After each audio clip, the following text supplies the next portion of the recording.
Hola, soy el pastor Juan Arámbula y les saludo desde la Iglesia Bautista Senda de Paz en Upland, California.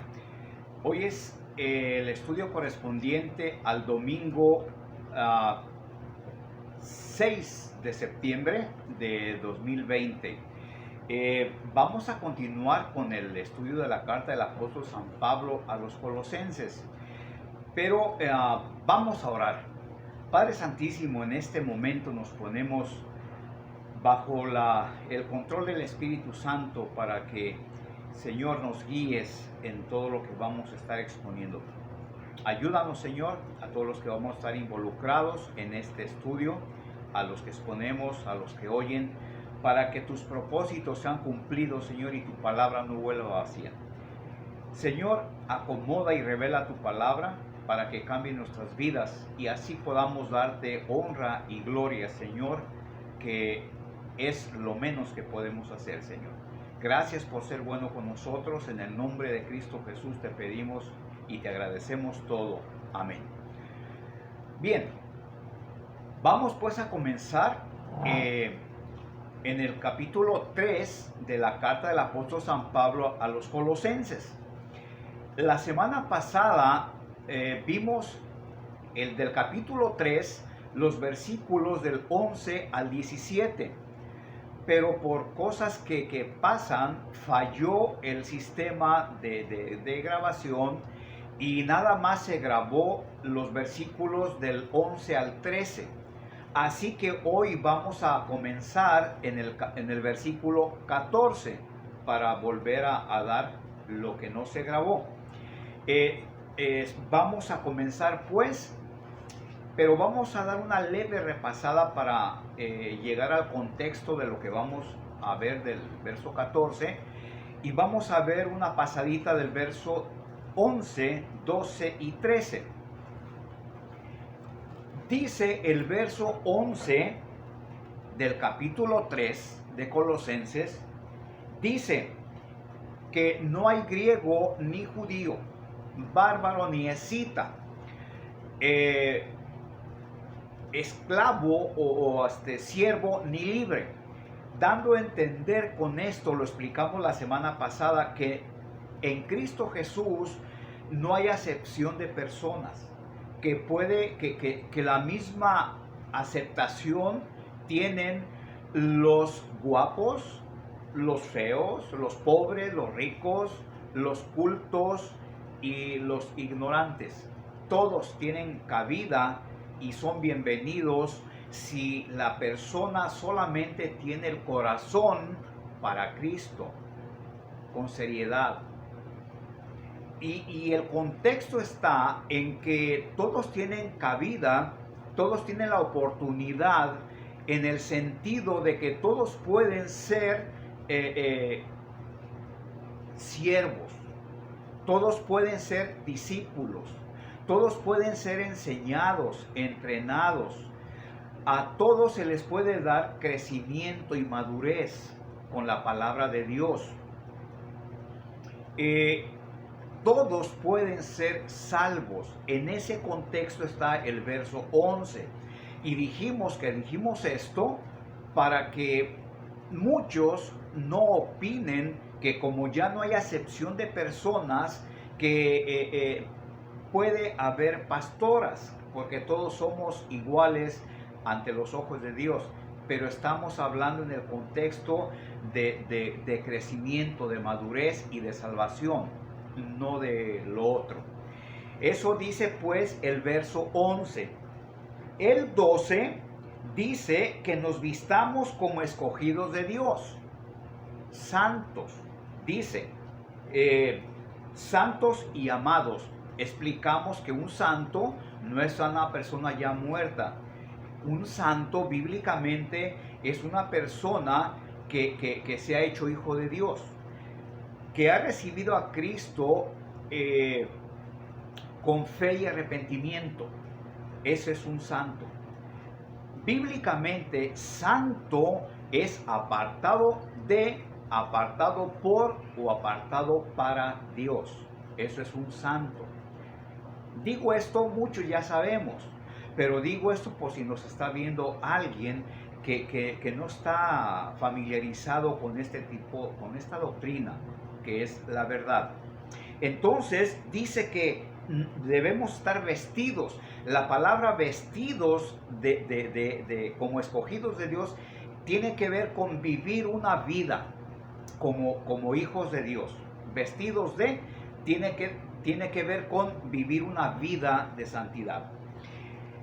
13. Dice, soportándoos unos a otros y perdonándonos unos a otros, de la manera como Cristo nos amó, nos perdonó, nos soportó, que así lo hagamos. Que si alguno tiene queja contra otro, de la manera que Cristo nos perdonó, que de esa manera lo hagamos nosotros. Es difícil y casi no lo hacemos nosotros, no lo podemos muchas veces hacer. Pero pregunto, ¿cuánto nos cobró Cristo por perdonarnos? Nada. ¿Qué condiciones nos puso Cristo para perdonarnos? Ninguna. Entonces, si alguno tuviera queja contra otro, dice que de la manera que Cristo nos perdonó, hacerlo nosotros también, por amor. Es difícil amar, es difícil algunas cosas, sí, pero debemos hacerlo. Entonces, hasta ahí llegamos la semana pasada, hasta ahí se grabó la semana pasada. Ahora vamos a continuar pues en el verso 14 y dice, después de todo esto que vimos, dice el Señor, y sobre todas estas cosas, vestidos de amor, que es el vínculo perfecto, vestidos de amor. O sea que vivamos una vida de amor. ¿Fácil? No, no es fácil. Amar aparentemente es fácil, pero no, porque amor va más allá de lo que superficialmente entendemos como amor. Amor es llegar a perdonar cosas por amor graves. Y no vamos a explorar tanto el punto, el tema, pero tenemos que estar preparados para usar el amor en cosas muy graves, muy fuertes, agravios fuertes que se hagan, que tenemos que usar de mucho amor para poder perdonar. Dice que nos vistamos de amor, dice que es el vínculo perfecto. El amor es el vínculo perfecto, dice Dios. Es el vínculo tiene que ver con algo, con una unión, un vínculo. El vínculo del amor perfecto es porque es lo que nos une a Dios y es lo que nos une al prójimo. Es el vínculo para estar unidos con Dios hacia arriba y con el prójimo hacia el horizonte, hacia el frente, hacia los lados. Entonces un vínculo perfecto. No es fácil, no es fácil. Ahora, dice un dicho por ahí, si las cosas que valen la pena se hicieran fácilmente, cualquiera las haría. Esto no es fácil hacerlo. Solamente el que busca ser fiel hijo de Dios se entrena, solicita de Dios fuerza, dirección para todo esto. Ahora, el amar no es una opción, se nos ha dejado como un mandamiento.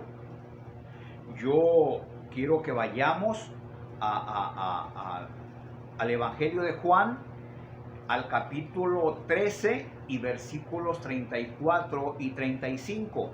Por eso les recomiendo que tengan su Biblia y un cuaderno y una pluma para que anoten y después puedan ver estos versículos que dejamos con calma, en dependencia del Espíritu Santo, razonándolos, viéndolos en el contexto en que los estamos viendo. Dice el Evangelio de Juan, capítulo 13, versículos 34 y 35. Dice: un mandamiento nuevo os doy, hablando el mismo Señor Jesús, que os améis unos a otros, como yo os he amado, que también os améis unos a otros. En esto conocerán que todos que sois mis discípulos, si tuviereis amor los unos con los otros. En esto conocerán que sois mis discípulos. El amor es un distintivo que se nos va a ver a los que buscamos de veras ser fieles. Ahora, amar al prójimo no tiene que ver con andar besando a la hermanita ahí en la mejilla, al hermanito, abrazándolo, dísele y dísele, ¿cómo lo quiero, hermano? Uy, no se imagina, aquí estoy para servirle, vea, Dios le bendiga no es necesario el empalago, ¿verdad? El amor simplemente con que tú no le desees mal a nadie, con que sientas bien contra la persona, ores por la persona, le hagas un servicio a la persona, llevar la palabra de Dios a los perdidos, es amar. Hay veces que hay muchas manifestaciones de amor, pero las verdaderas manifestaciones son con hechos, no palabrería. A veces te dicen que te aman mucho y todo eso, pero cuando se trata de algún servicio, algún favor, no está ese amor ahí. Entonces suele suceder. Entonces es un mandamiento nuevo os doy, que os améis unos a otros, como yo os he amado. ¿Cómo nos amó el Señor? Hasta la muerte, derramando su sangre, siendo quien era. Hay otro versículo en Pedro, en Primera de Pedro. Vamos a Primera de Pedro, anota.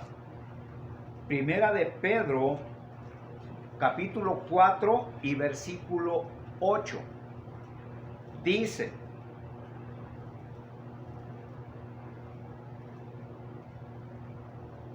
y ante todo, o sea, ante todo lo que hemos visto, dice Pedro, acaba de hablar de cosas importantes, pero aquí dice: y ante todo, tener entre vosotros ferviente amor, porque el amor cubrirá multitud de pecados. Ferviente amor. Amor no fingido. Amor realizado. Amor que se manifiesta ferviente, vivo, eficaz, en acción. Entonces, dice nuestro estudio, siguiendo en el verso 14, y sobre todas estas cosas, vestíos de amor, que es el vínculo perfecto. Como les dije, vestirte de amor es que tengas un estilo de vida con amor, que es el vínculo perfecto, lo que nos une a Dios y lo que nos une al prójimo. El amor es la llave que abre todas las puertas. Entonces, practiquemos el amor. A veces no lo practicamos, el asunto es practicarlo. Y nunca es tarde. El que no ha empezado, pues empecemos. Verso 15.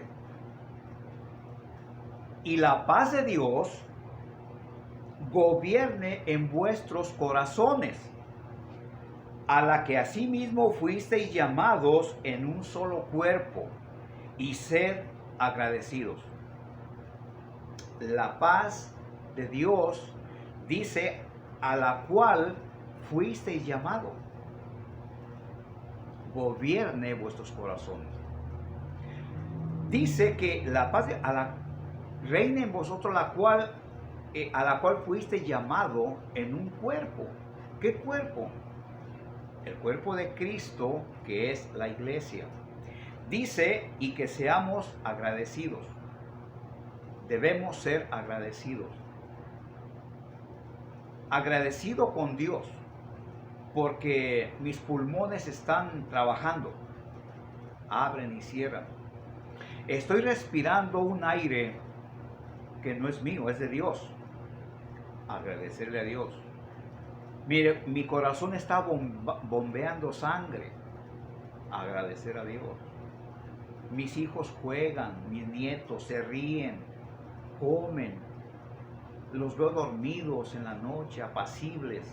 Agradecer a Dios. Ser agradecidos. Pero hablando de la paz, dice, y la paz de Dios gobierne en vuestros corazones.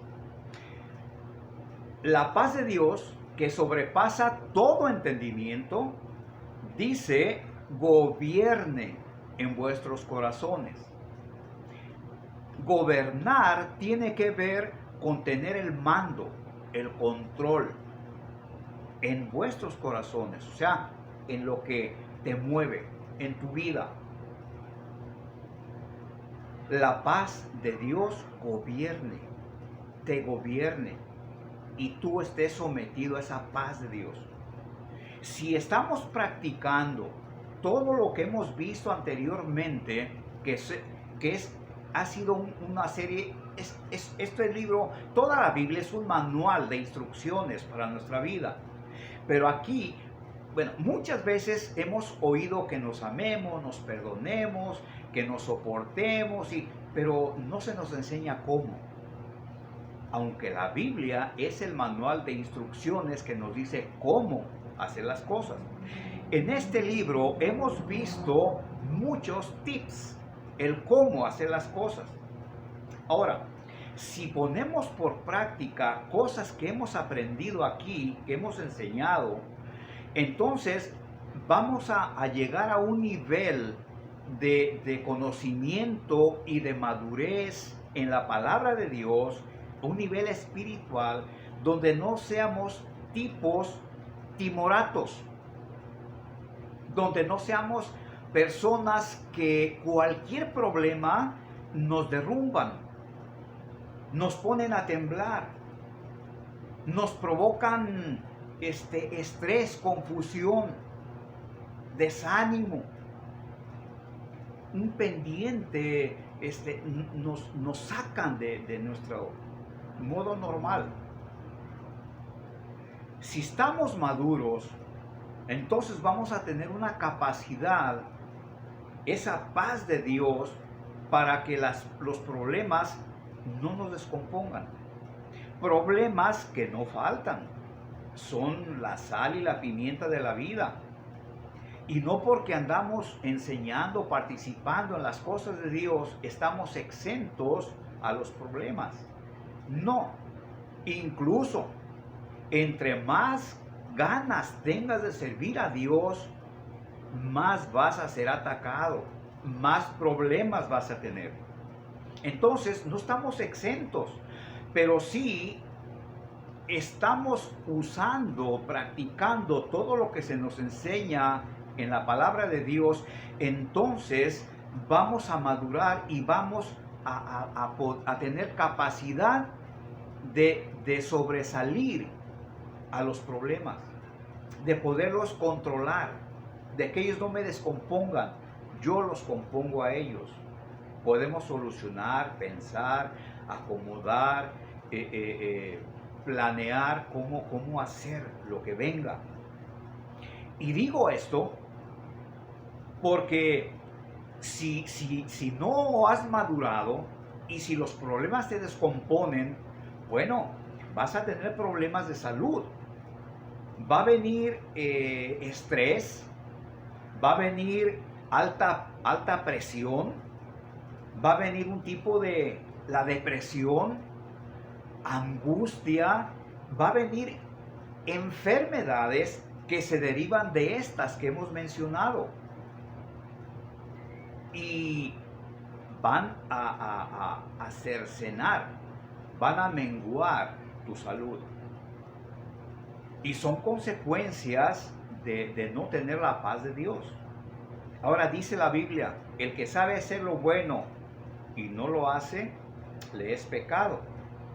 Y debemos de tomar esto como tal. Si yo no tengo la paz de Dios, entonces voy a pagar las consecuencias de no haber practicado lo que se me enseña para tener una madurez y esa paz de Dios. Entonces, si practico la palabra de Dios, maduro y tengo un nivel espiritual para poder vencer las adversidades. Y la paz de Dios, que sobrepasa todo entendimiento, va a reinar en mi corazón, en mi vida. Y me va a dar salud, me va a dar vida y a veces buena calidad de vida y todo esto.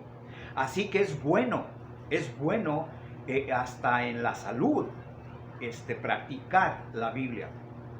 Quiero decirte que en el plan original de Dios no estaba contemplado que el hombre envejeciera, que se enfermara o que muriera. El pecado originó todo el mal hasta llevarnos a la muerte. Entonces hay que vivir de manera como se nos instruye en la palabra de Dios para poder vivir con buena calidad de vida. 16.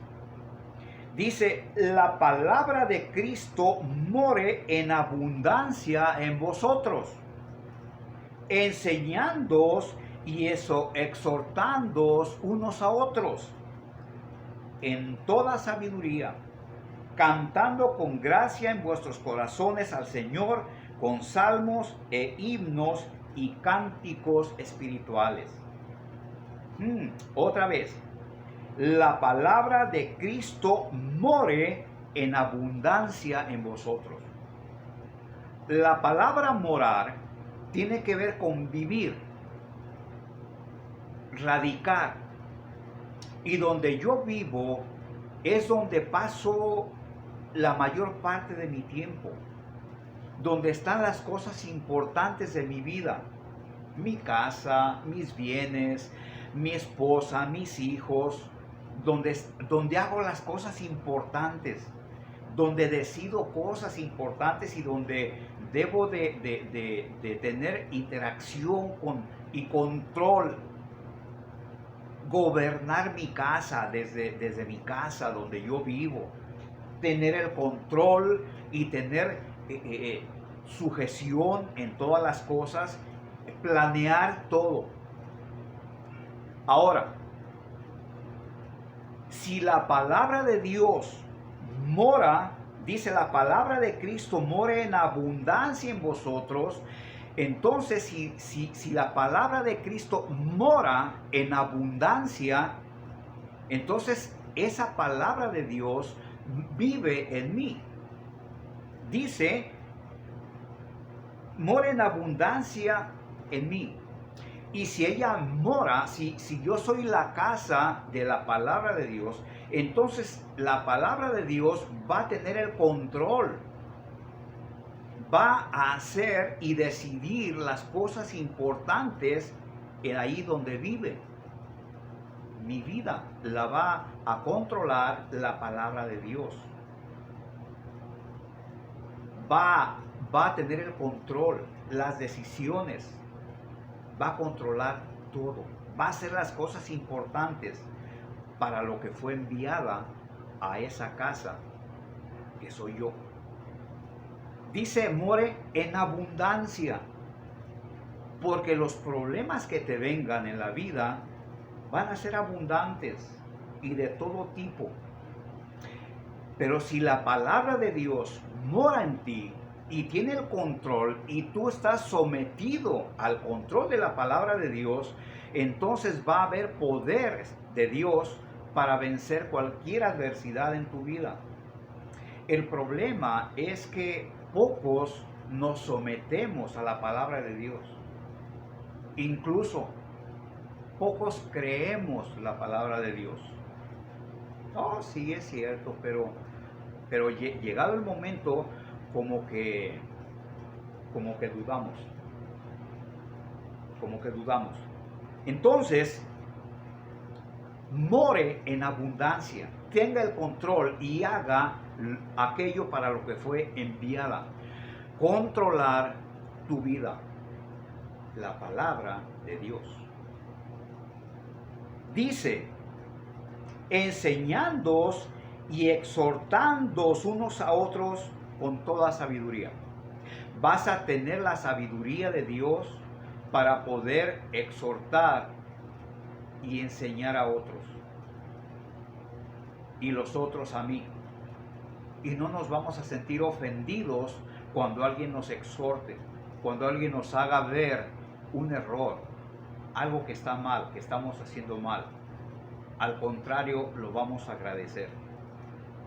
Aunque esto se está acabando en las iglesias, porque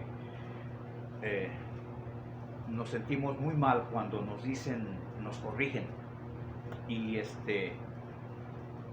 ¿por qué? Porque la palabra de Dios no está morando en abundancia en nosotros. Y esto lo debemos hacer con amor, con alegría, con regocijo, como termina diciendo el versículo. Dice, cantando con gracia en vuestros corazones al Señor con salmos e himnos y cánticos espirituales. En mucha alegría, en mucho regocijo, en mucha dependencia del Espíritu Santo, aceptando, como les digo, el señorío de Dios, que es su palabra en nuestra vida.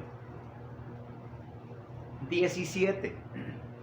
Y todo lo que hacéis, sea de palabra o de hecho, hacerlo todo en el nombre del Señor Jesús, dando gracias a Dios Padre por medio de Él. Todo lo que hagas, de palabra o de hecho, hazlo en el nombre de Dios, en el nombre de Cristo, y agradeciendo a Dios el Padre. Todo. Como dijimos en el verso anteriores, sed agradecidos. Dice el verso 15 en su final, y sed agradecidos.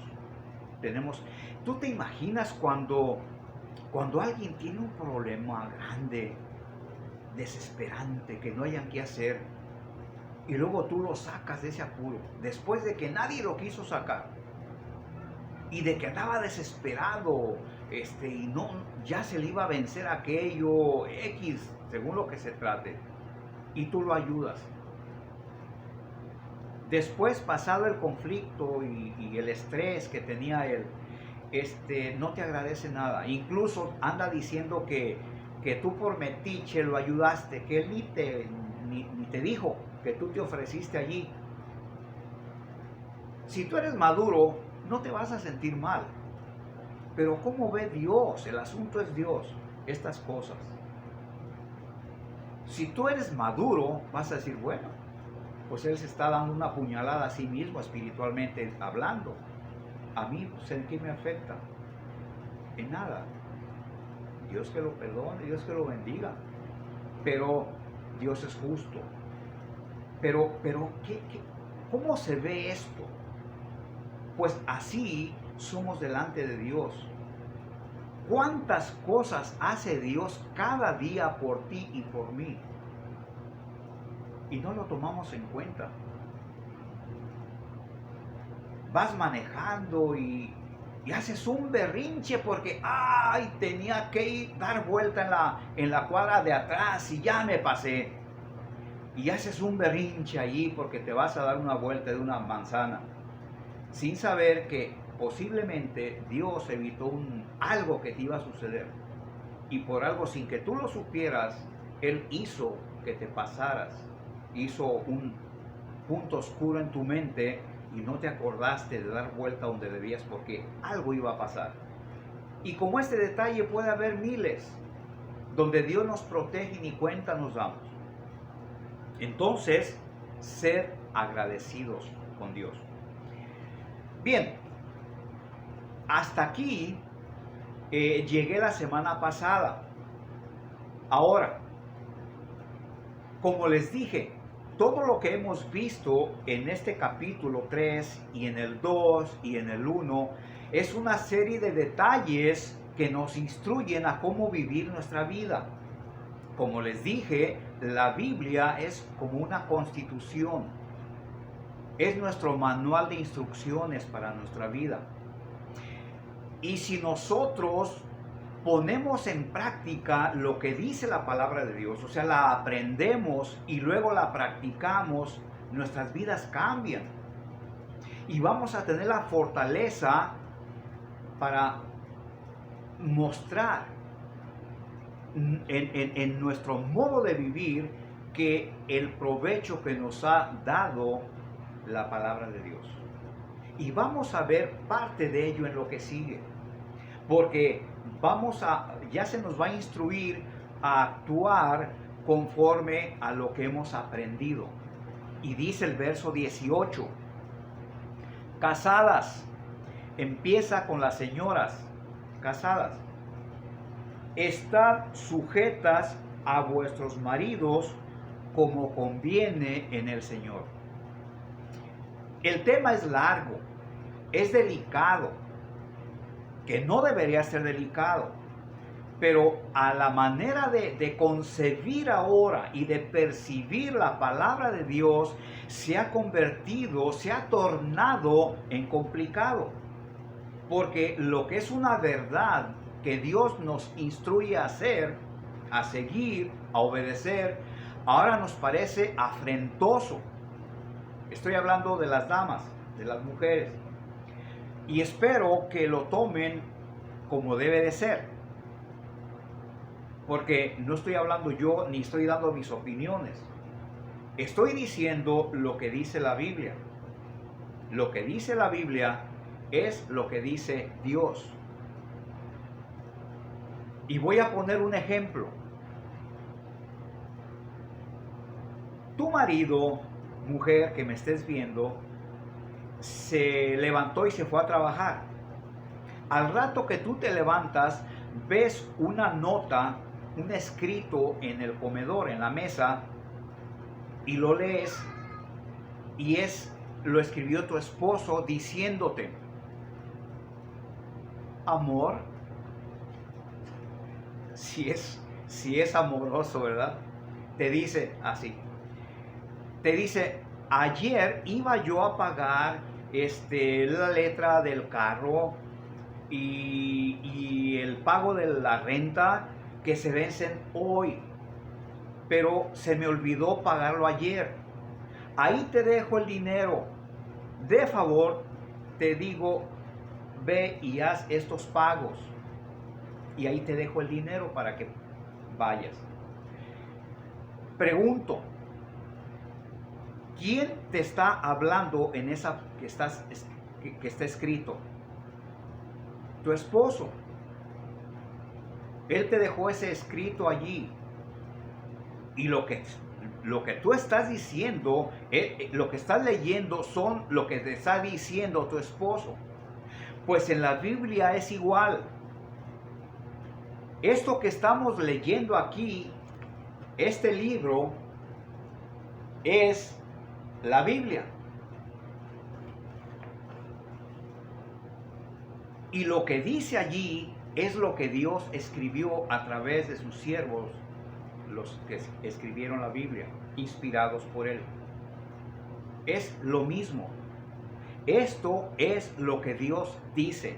Y dice, casadas, estad sujetas a vuestros maridos como conviene en el Señor.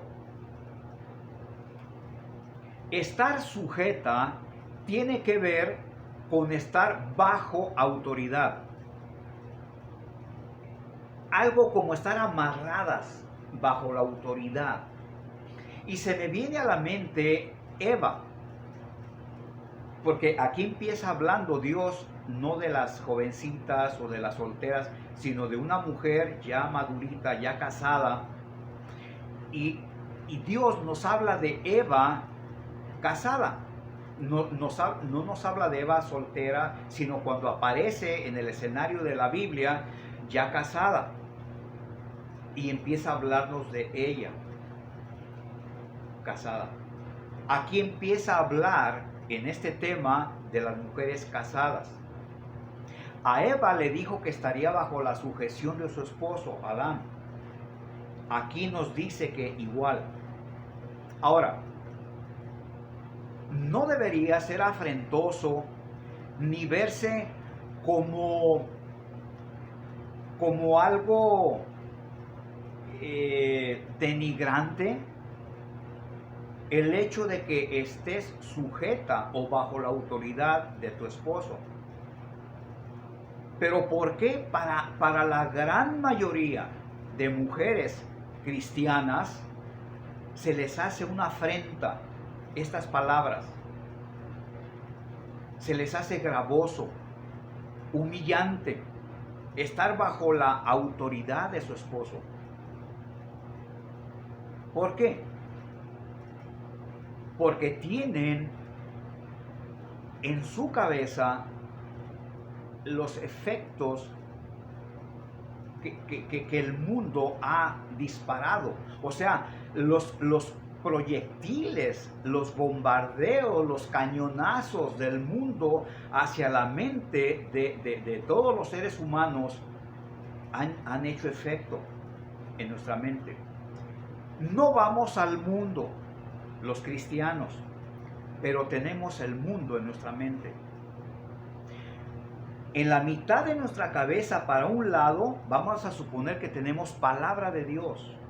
En la otra mitad, hacia el otro lado, tenemos lo que el mundo nos ofrece y lo que vemos y lo que oímos en las novelas, en el cine, en los programas de televisión chatarra, de comentaristas y de animación, de todo eso. Y decimos que no nos afecta. ¿Cómo no?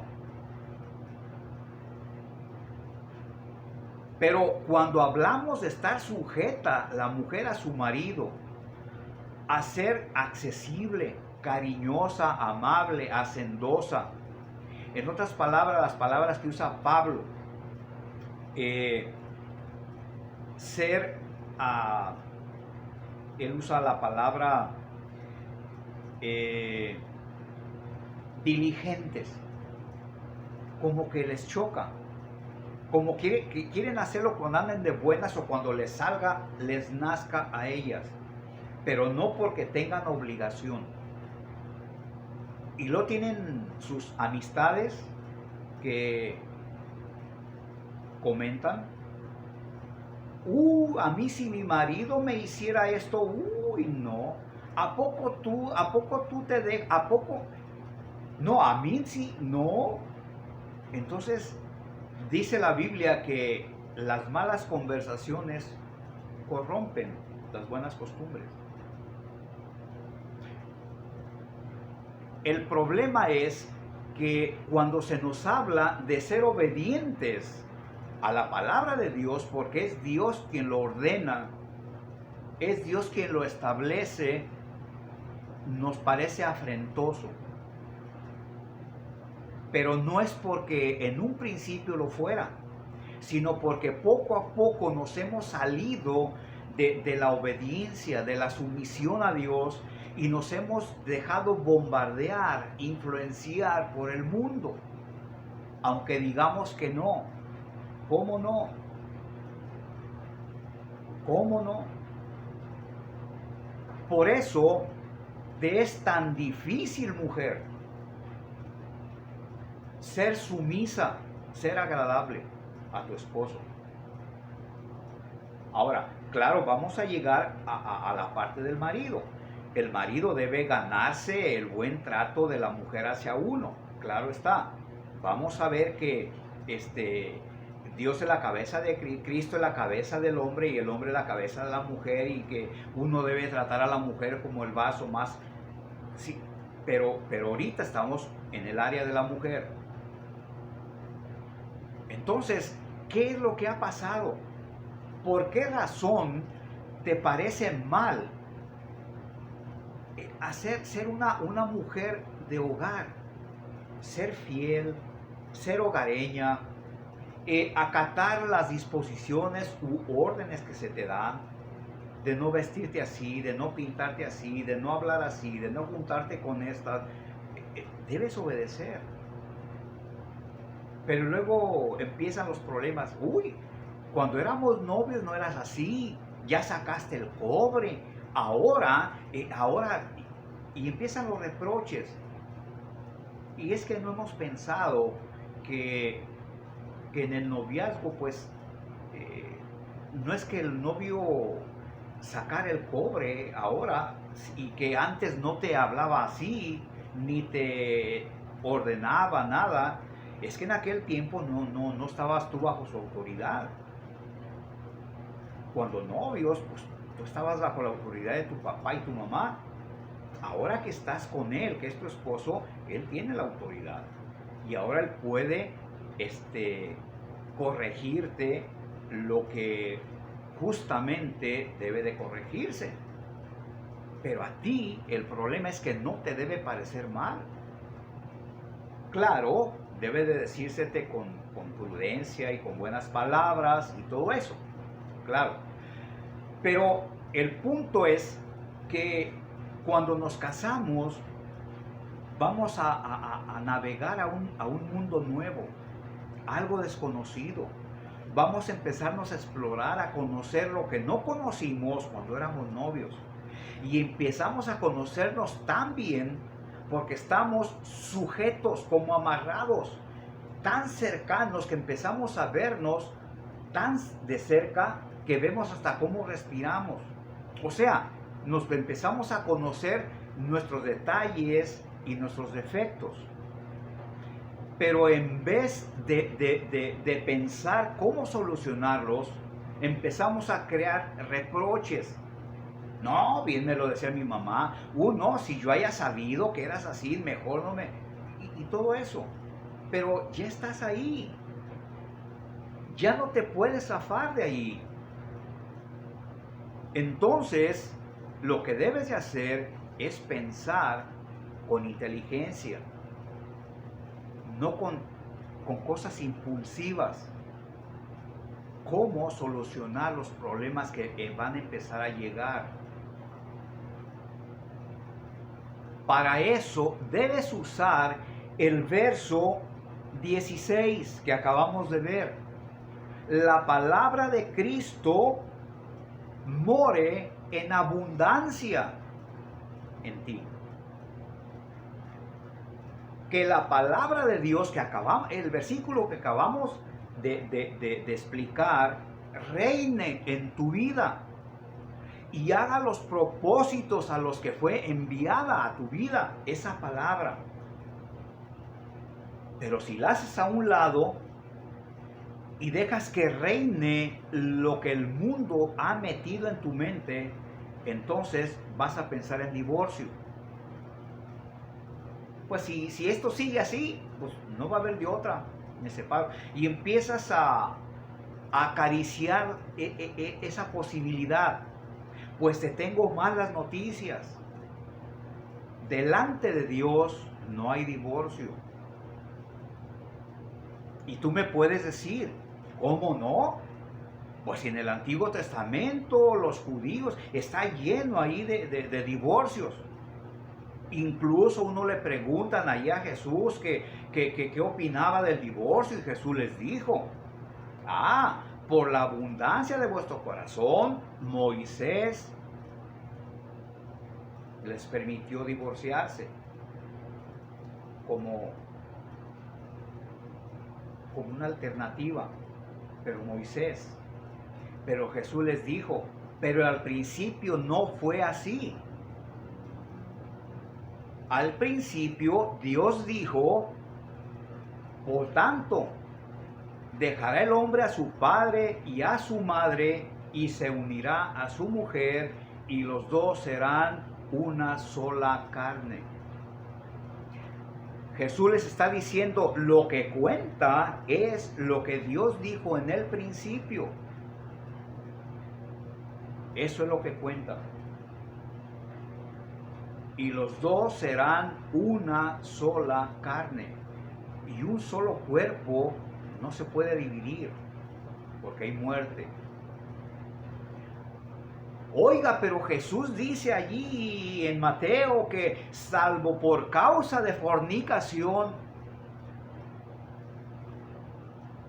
Bueno, el tema es muy extenso, muy importante.